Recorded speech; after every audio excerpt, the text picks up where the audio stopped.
सभी बच्चों को मेरा नमस्ते। अपने YouTube channel biology Amit Dikshit पर सभी बच्चों ने पाठ्यक्रम वाला वीडियो व्यवस्थित रूप से देखा होगा। अब पाठ्यक्रम के आधार पर अगर हम पहले पाठ की बात करें तो पहला पाठ सजीव जगत है। पहला अध्याय आपका सजीव जगत है। इस सजीव जगत को आज हम पढ़ने वाले हैं। सजीव जगत नामक जो पाठ अध्याय है आपका, उसको हम पढ़ने वाले हैं, क्योंकि एक अध्याय काफ़ी बड़ा होता है। उस बड़े अध्याय को हम पार्ट वाइज में पढ़ाएंगे आपको।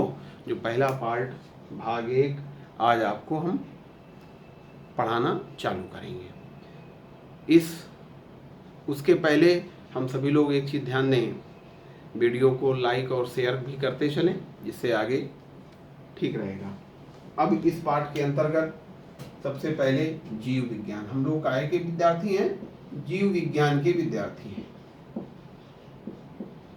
तो हमको मालूम होना चाहिए जीव विज्ञान क्या है, जीव विज्ञान किसे कहते हैं। तो जीव विज्ञान क्या है? विज्ञान की वह शाखा, विज्ञान की वह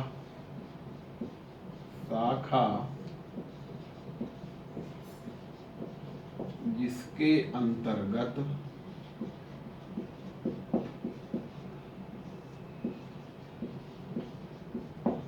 जीवों का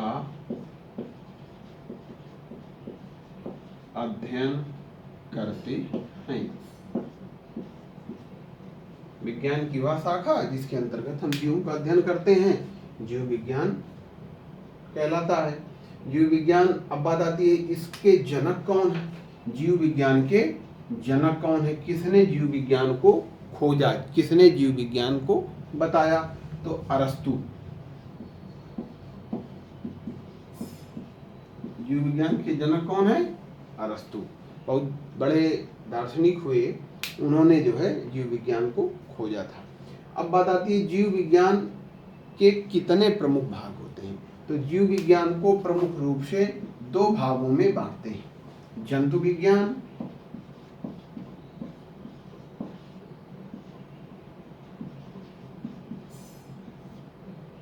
एक, और दूसरा नंबर 1 जंतु विज्ञान और नंबर 2 वनस्पति विज्ञान।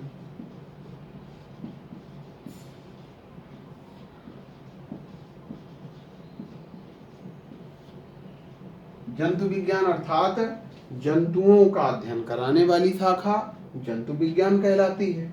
वनस्पति विज्ञान अर्थात वनस्पतियां अर्थात पादपों का अध्ययन कराने वाली शाखा को वनस्पति विज्ञान कहते हैं। अब बात आती है जीव विज्ञान के जनक अरस्तु हैं, तो जंतु विज्ञान के भी कोई न कोई जनक रहे होंगे, ये भी हमारी जानकारी में होना चाहिए। तो जंतु विज्ञान के भी जनक कौन है? अरस्तु हैं। जंतु विज्ञान के बारे में ही अरस्तु ने बताया था। इसके बाद में वनस्पति विज्ञान, इसके भी कोई ना कोई जनक रहे होंगे, तो वनस्पति विज्ञान के जनक हैं थियोफ्रेस्टस।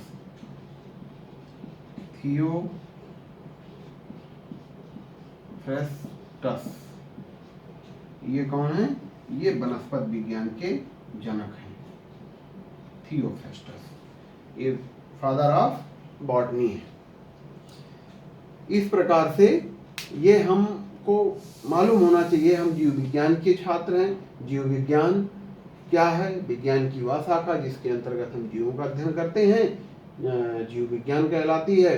जीव विज्ञान के जनक अरस्तु हैं। जीव विज्ञान के 2 प्रमुख ब्रांचें होती हैं, 2 प्रमुख शाखाएं होती हैं, एक जंतु विज्ञान, दूसरी वनस्पति विज्ञान। जंतु विज्ञान क्या है? विज्ञान की वह शाखा जिसके अंतर्गत हम जंतुओं का अध्ययन करते हैं, जंतु विज्ञान कहलाती है। और जंतु विज्ञान के जनक अरस्तु हैं। वनस्पति विज्ञान जिसके अंतर्गत हम पादपों का अध्ययन करते हैं या वनस्पतियों का अध्ययन करते हैं, उसे हम वनस्पति विज्ञान कहते हैं। वनस्पति विज्ञान के जनक थियोफ्रेस्टस हैं। इस प्रकार से ये हमारी बात हो गई। अब इसके बाद में अगर हम अगली बात करें तो अगली बात आती है, क्योंकि हम सजीव जगत पढ़ रहे हैं, तो सजीव जगत का मतलब होता है सजीवों के बारे में जानना। तो अगली बात आती है सजीव क्या है। अगली बात क्या आती है? सजीव क्या है? एक मिनट जरा।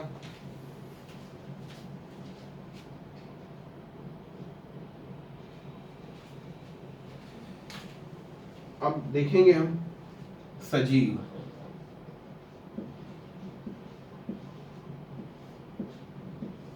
बात मेरी समझ में आ रही होगी आप लोगों को। सजीव क्या है? तो सजीव अर्थात वे जीव जो अपने समान, वे ऑर्गेनिज्म जो अपने समान संतान उत्पन्न कर सकते हो, अर्थात जनन की क्रिया होती हो, जिनमें गमन होता हो, एक स्थान से दूसरे स्थान पर चल सकते हो, तैर सकते हो, ठीक है, वृद्धि करते हो, ये सभी क्या होते हैं? सजीव कहलाते हैं। तो सजीव क्या है? सजीवों की अगर हम बात करें तो सजीव किसे कहते हैं? तो सजीव क्या है? जीव स्वप्रकृति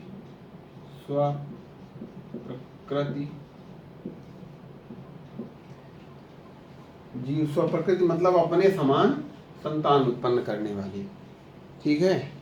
विकासशील,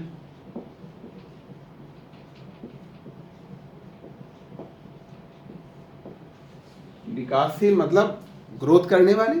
विकासशील का मतलब क्या हो गया? ग्रोथ करने वाले।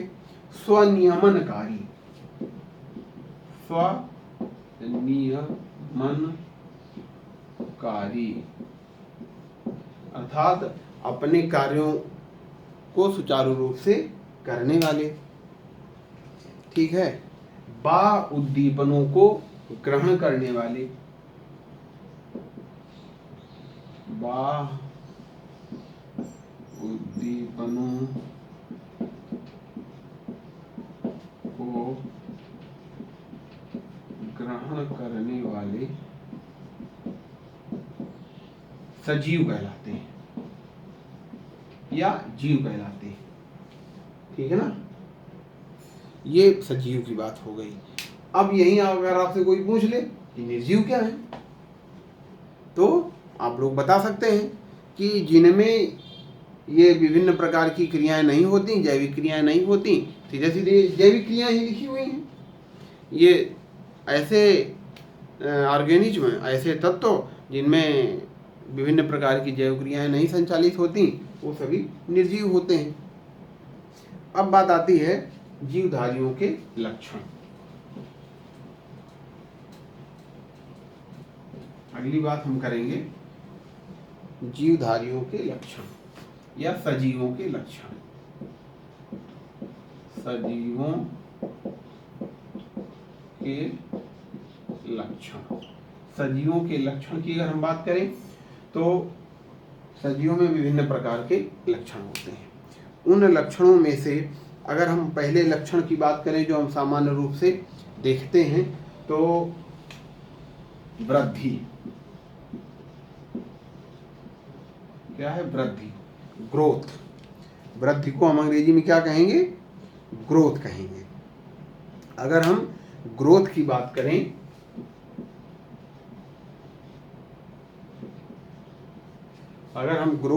करें तो ग्रोथ में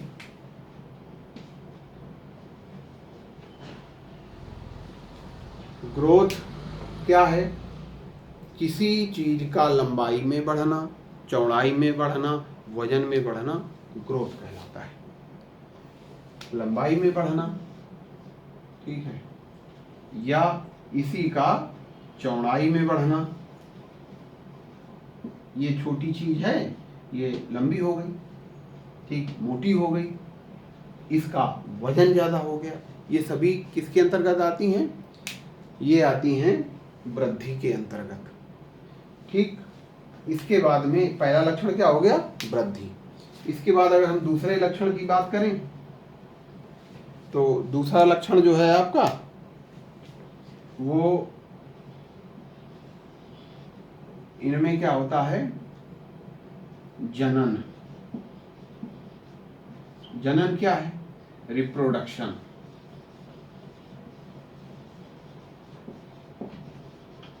अंग्रेजी में क्या बोलते हैं इसको? रिप्रोडक्शन। तो जनन क्या है? अपने समान संतान उत्पन्न करना जनन कहलाता है। यहाँ पर एक क्वेश्चन अगर आपसे कोई पूछ ले कि जनन क्यों आवश्यक है, तो हमको देखिए, अगर अपनी जनरेशन को, अपनी पीढ़ी को बढ़ाना है तो जनन आवश्यक है। ठीक। तीसरा अगर हम बात करें तो बात आती है पोषण। पोषण क्या है? पोषण मतलब न्यूट्रिशन। पोषण का मतलब क्या हो गया? न्यूट्रिशन। पोषण अर्थात हमको कोई काम करना है तो ऊर्जा की आवश्यकता होगी, वह ऊर्जा हमको पोषक तत्वों के माध्यम से प्राप्त होगी, और पोषक तत्व जब ऊर्जा बनाएंगे तभी हम उस काम को कर सकेंगे। तो पोषण दो तरीके का भी होता है, एक होता है स्वपोषण, स्वपोषण, और दूसरा होता है पर पोषण। स्वपोषण अर्थात जो ऐसे जीव अपना जो भोजन स्वयं बना लेते हैं, स्वपोषण हो गया।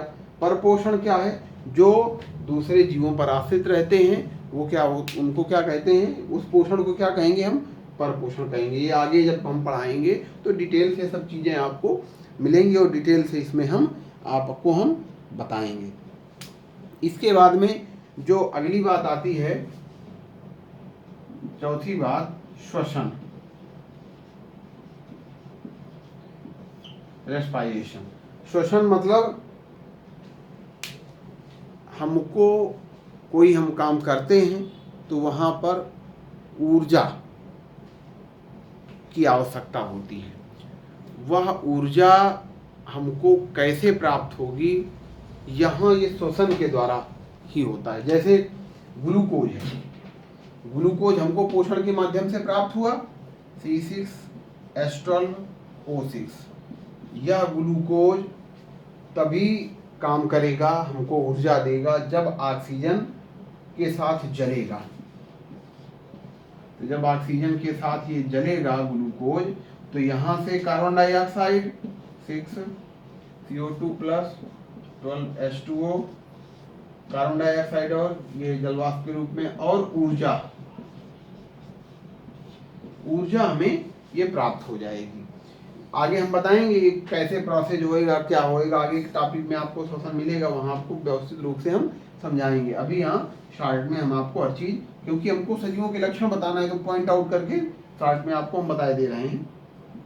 तो श्वसन के माध्यम से इस प्रकार से हमको ऊर्जा प्राप्त हो जाती है। कुछ लोगों के मन में भ्रम है कि श्वसन मतलब श्वास को लेना और श्वास को छोड़ देना। नहीं, वो श्वासोच्छ्वास की क्रिया होती है।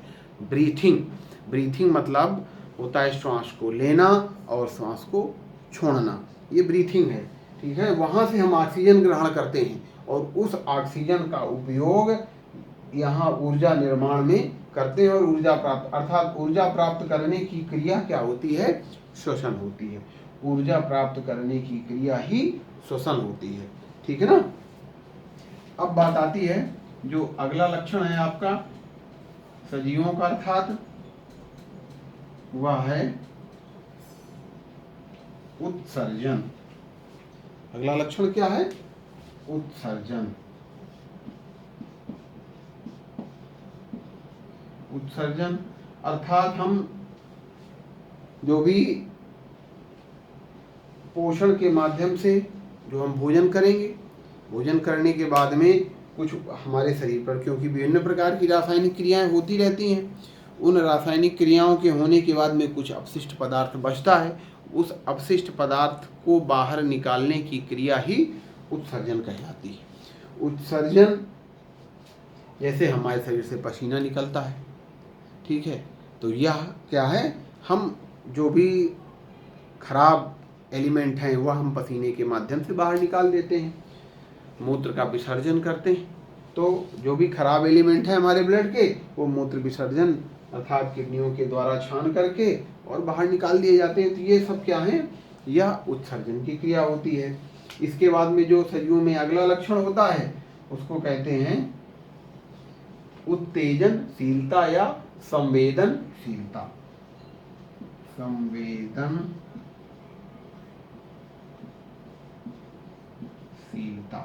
अब बात आती है संवेदनशीलता क्या है। संवेदनशीलता मतलब कि हम किसी की संवेदना को ग्रहण करना। अब संवेदना को ग्रहण करना अर्थात छू करके, सुन करके, सूंघ करके, टेस्ट करके, तो ये सभी क्या हैं, इन को महसूस कर लेते हैं। जैसे मैं बोल रहा हूँ तो आपको सुनाई दे रहा है, ये संवेदना हो गई सुनने की। इसके बाद में आप मुझे देख रहे हैं, मैं आपको देख रहा हूँ, तो ये देख करके संवेदना हो गई। तो ये क्या है, संवेदना। संवेदना के लिए कुछ हमारे शरीर पर संवेदी अंग होते हैं। अगर मैं संवेदी अंगों की बात करूं तो संवेदी अंग हमारे शरीर पर जो प्रमुख होते हैं, संवेदी अंग, देखिए मैंने अभी आपको बताया था छू करके, तो छूने का काम क्या होता है, कौन करता है, त्वचा, ठीक है। फिर इसके बाद में सुन करके मैंने आपको बताया, तो सुनने का काम कौन करता है, कान। फिर मैंने संवेदना ग्रहण करने का दूसरी बात बताई, देख करके, देखने का काम कौन करता है, आंख। फिर मैंने अभी एक चीज बताई आपको कि हम टेस्ट का अनुभव करते हैं, तो टेस्ट का अनुभव हमको कहाँ से होता है, जीभ के माध्यम से, जीभ। और एक चीज मैंने आपको और बताई कि हम लोग किसी चीज को सूंघ करके भी महसूस करते हैं, तो सूंघने का काम कौन करता है, नाक। इस प्रकार से ये हमारे शरीर के संवेदी अंग होते हैं, हमारे ध्यान में रहना चाहिए। अब मैं लक्षण की बात कर रहा था, सजीवों के लक्षणों की बात कर रहा था, तो सजीवों के जो अगले लक्षण हैं, तो संवेदनशीलता हो गई। संवेदनशीलता के बाद में जो अगला लक्षण है वह होता है कोशिका संगठन। कोशिका संगठन, ठीक है, 7वां कैरेक्टर। कोशिका संगठन अर्थात कोशिका एक निर्धारित होती है, उस कोशिका का एक संरचनात्मक और क्रियात्मक इकाई है। कोशिका माया शरीर सभी लोग जानते हैं, कोशिका माया शरीर की संरचनात्मक और क्रियात्मक इकाई है। तो कोशिका संगठन होता है, उसमें जीव द्रव्य भरा रहता है, ठीक है, जीव द्रव्य में ही जीवन होता है, ठीक। तो ये क्या है, कोशिका संगठन एक निर्धारित है हमारे शरीर की कोशिकाओं की, ये एक लक्षण हो गया। इसके बाद में जो अगला लक्षण आता है, 8वां लक्षण, वह है वृद्धि हो गया, जनन हो गया, पोषण हो गया, शोषण हो गया, उत्सर्जन हो गया, संवेदनशीलता हो गया, कोशिका संगठन हो गया, और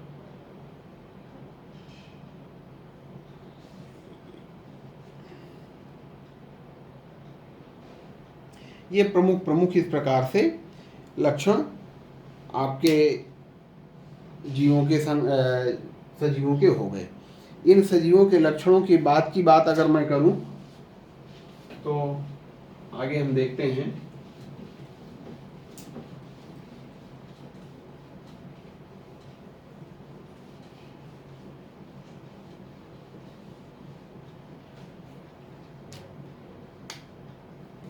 अब देखिए, ये जो सजीव हैं, सजीव इस संसार में रहते हैं, तो इन रहने में एक विशेष प्रकार की इनमें विविधता होती है। तो अगली बात आती है जैव विविधता। जैव विविधता या जीवों में विविधता, जीवों में विविधता। जीव विविधता की अगर मैं बात करूं तो पृथ्वी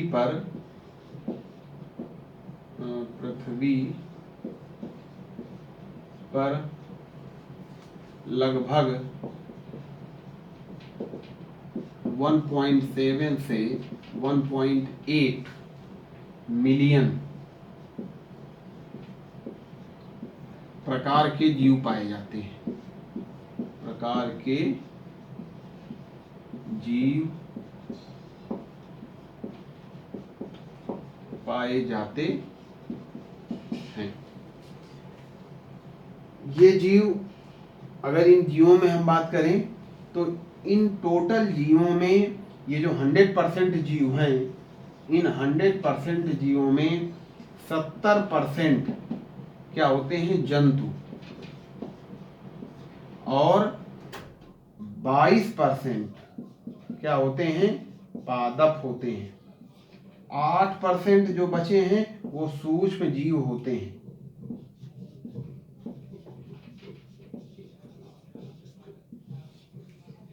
ठीक है ना, 70% जंतु, 22% पादप और 8% सूक्ष्म जीव। इस 70% जीवों में से 70% कीड़े मकोड़े होते हैं। 70% कौन होता है? कीड़े मकोड़े होते हैं। ठीक है ना। अब 70% कीड़े मकोड़े, 70% जंतुओं में से 70% कीड़े मकोड़े होते हैं। अब शेष जो 30% ये बचता है, इसमें अन्य प्रकार के समस्त जीव पाए जाते हैं। इस प्रकार से हमारी पृथ्वी पर बहुत तगड़ी विविधता है, बहुत जबरदस्त विविधता है जीवों के बीच में। ये क्या है? जीव विविधता है। इस प्रकार से जीव विविधता हो गया। अब अगली बात आती है, अब ये जीव विविधता है, जीव विविधता के बाद में हम इनको कैसे जानेंगे, क्या करेंगे, क्या है ये भाई, एक साथ अगर मिक्सअप रहेंगे तो कहीं ना कहीं हम इनके बारे में जान नहीं पाएंगे। तो बात आती है, अगली बात आती है वर्गीकरण। क्या बात आती है? जीवों का वर्गीकरण। अगली बात क्या है? वर्गीकरण की आवश्यकता। वर्गीकरण की आवश्यकता अगली बात आती है। अभी भाई कितनी संख्या है?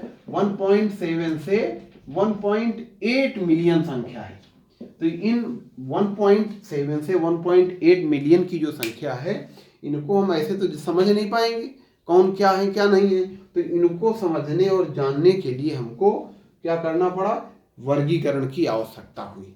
और वर्गीकरण की आवश्यकता के लिए हम, फिर बात आती है कि वर्गीकरण क्या है। फिर इसके बाद क्या बात आती है कि वर्गीकरण क्या है, वर्गीकरण किसे कहते हैं। अगर हम बात करें कि वर्गीकरण किसे कहते हैं, आपसे पूछ लिया जाए वर्गीकरण क्या है, तो आप क्या बताएंगे? वर्गीकरण क्या है? तो जीवों को विभिन्न श्रेणियों को श्रेणीबद्ध करने की क्रिया, जीवों की विभिन्न श्रेणियों को श्रेणीबद्ध करने की क्रिया को हम क्या कहते हैं? वर्गीकरण कहते हैं। वर्गीकरण क्या कहते हैं? क्या है? जीवों की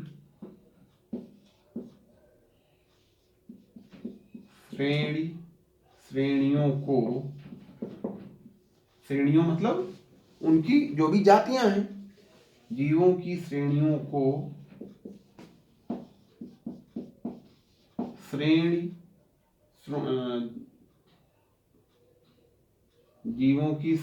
को श्रेणीबद्ध करने की क्रिया ही वर्गीकरण है। वर्गीकरण है। ठीक है ना। वर्गीकरण की परिभाषा क्या हो गई? जीवों की श्रेणियों को श्रेणीबद्ध करने की क्रिया ही वर्गीकरण है। अब बात आती है कि वर्गीकरण जो हमने आपको बताया क्या है? श्रेणियों को श्रेणीबद्ध करने की क्रिया ही वर्गीकरण है। अंग्रेजी में इसको हम टैक्सोनॉमी कहते हैं। अगर आपसे कोई पूछ ले कि टैक्सोनॉमी क्या है, तो क्या आप बताएंगे? विज्ञान की वह शाखा जिसके अंतर्गत हम जीवों के वर्गीकरण का अध्ययन करते हैं, जीवों की श्रेणियों का अध्ययन करते हैं, उसे हम टैक्सोनॉमी या वर्गीकी, उसके लिए शब्द क्या प्रयोग किया गया है? वर्गीकी कहलाता है। ठीक है ना। अब बात आती है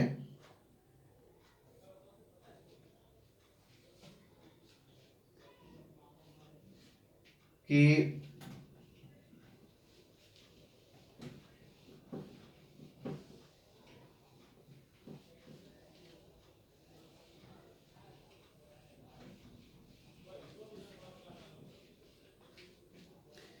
ये जो वर्गीकरण है,